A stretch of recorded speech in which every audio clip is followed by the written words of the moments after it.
Good morning, Mr. Sai. This is a wonderful, exciting, hopefully very good, interesting gas laws video in which we'll talk about gases. First up, we're going to discuss ideal states of gas. Now, the ideal state of gas is when its pressure is equal to the volume multiplied by the moles, also multiplied by the temperature, the constant R, which is equal to 0.0821. Hey, look at that, constant moles, look at that. Now we can move on to super cool diagrams. Of course, when pressure or particles are under higher pressure, they bump into each other far more than when they are farther apart.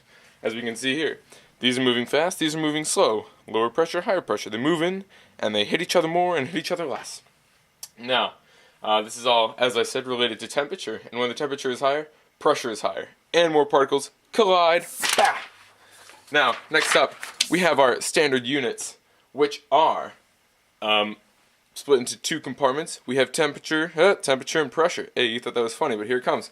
It's getting even better, because pressure units, kPa, millimeters mercury, centimeters mercury, and psi. Now, for temperature, we have Celsius, which is measured in degrees Celsius, and Kelvin, which is measured with K, which is super interesting.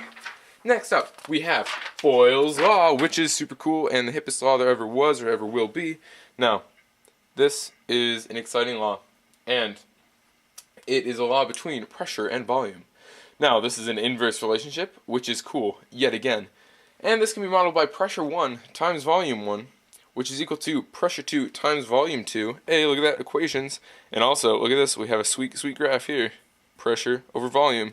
Boom. That is Boyle's Law, pressure and volume. Next up, Gay-Lussac's Law. This is an exciting law as well. This models the difference between direct relationship between pressure and temperature. See, direct relationship. Hey, direct relationship. That's cool. Now, this equation is P1 over T1, which is equal to P2 over T2. Here's our sweet, sweet graph where we have pressure over temperature. We can see it's a direct relationship because when pressure gets larger, temperature also gets larger. And what you'll notice here in the corner is that temperature is always in Kelvin. So back to my sweet, sweet graph about all of the units. Hey, coming back. Boom. Kelvin is more important than Celsius, which is something you need to know.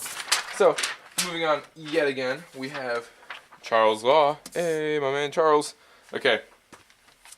Now, Charles' Law has the value of volume and temperature, which is a direct relationship as well.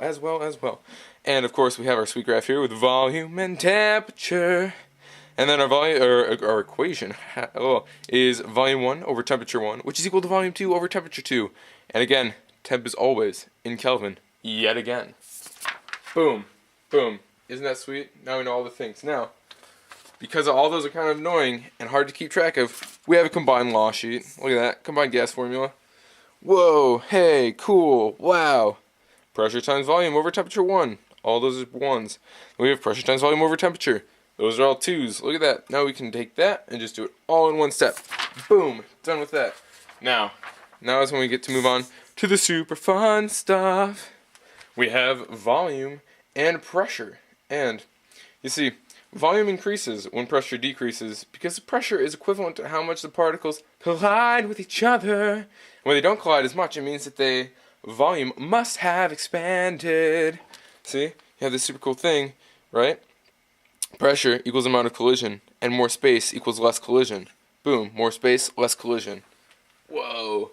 And the inverse of this is that when volume decreases, pressure increases because more collision equals less space. Because there's less space, there's more collision. Because there's less space, so they collide more. You know what I'm talking about. You love it. This is interesting. Let's make a polar bear joke right about now. Cool. Polar bears are dying in Antarctica. Save it with the gas laws. Now, next up we have that pressure increases when temperature increases because temperature is equal to the particle's kinetic energy. Okay? So if we have more kinetic energy, we have more collision. And so the higher kinetic energy, the faster they're moving, and so the more they collide. So, with each other and the walls of the container, which is important to note. And then the opposite of this is that when pressure decreases, temperature also decreases because less kinetic energy, less collisions with each other and the sides of the container.